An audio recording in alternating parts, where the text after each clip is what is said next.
We are tracking another drop in natural gas futures right now. They are at their lowest level since 2002.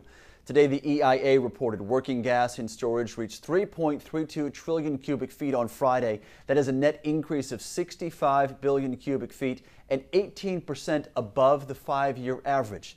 The EIA also says that gas inventories are on pace to exceed the all-time high, which was set at the end of October of 2007. For the day, natural gas closed at $2.51. That is down 20 cents on the day.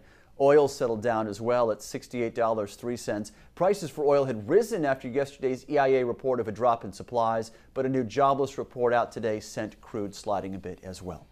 Joining us now live from New Canaan, Connecticut for further analysis on today's drop in natural gas futures is Peter Beutel. He is president of Cameron Hanover and a regular guest here on Clean Skies News. Peter, good to have you with us today. Thank you. Your overall statement about this, and I'm quoting now, it makes no sense at all. Explain the factors at work here that are behind your statement. Well, it doesn't really make any sense, and specifically I'm saying in relation to what we've seen in oil since March.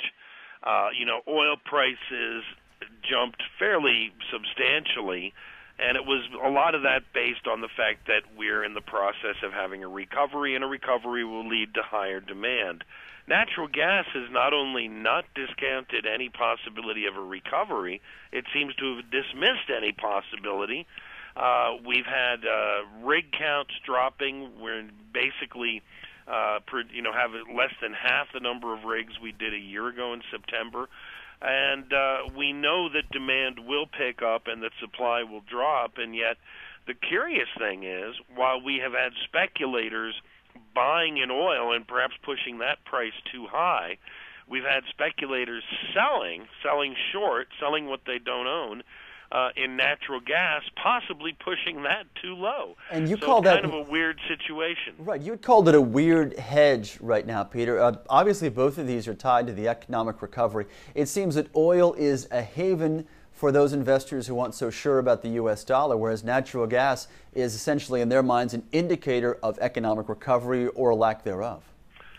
Well, that's part of it, because the U.S. dollar obviously works with oil because it's more of an international commodity, whereas natural gas is 95%, 96% a domestic commodity. As we are able to import or export liquid natural gas, that will change and it will become more international. But because we've had so much speculative selling in it, it's hard to say that natural gas is a pure indicator of the economy. I would say that if we split the difference between the two, we'd probably get a more accurate opinion or kind of indicator of where we might be headed. It's kind of an interesting thing here. Now, throughout the spring and the summer, Peter, we had one report after another from the EIA on a weekly basis about storage levels rising, and now just over the last month or so, we've seen this growing concern about peak capacity in U.S. storage. Clearly, that is driving prices as well.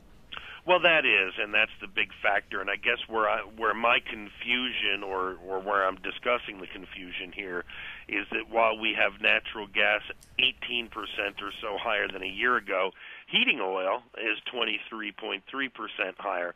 So that's why one of the expressions I've used is what's good for the goose should be good for the gander. Not really sure which one's the goose and which one's the gander anymore, but natural gas storage and the fact that we are getting increasingly full, that is a huge factor.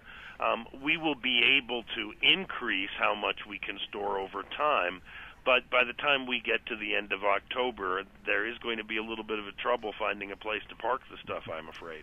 Final question for you, Peter, as we are looking ahead. You have said that we know future production will be lower. We know the economy will pick up. Does that mean that oil and natural gas will, to some extent, be back in sync like we saw for much of last year? I expect that they will be, and one of the things here is right now you've got crude oil 25 times the price of natural gas. If you go back to 2002, the average, even including some very high numbers over the last 6 months, is under 9 to 1. So yeah, we should see it come back to 15, 16, 17 to 1 at some point. And that would mean that crude oil is overvalued and probably natural gas is undervalued.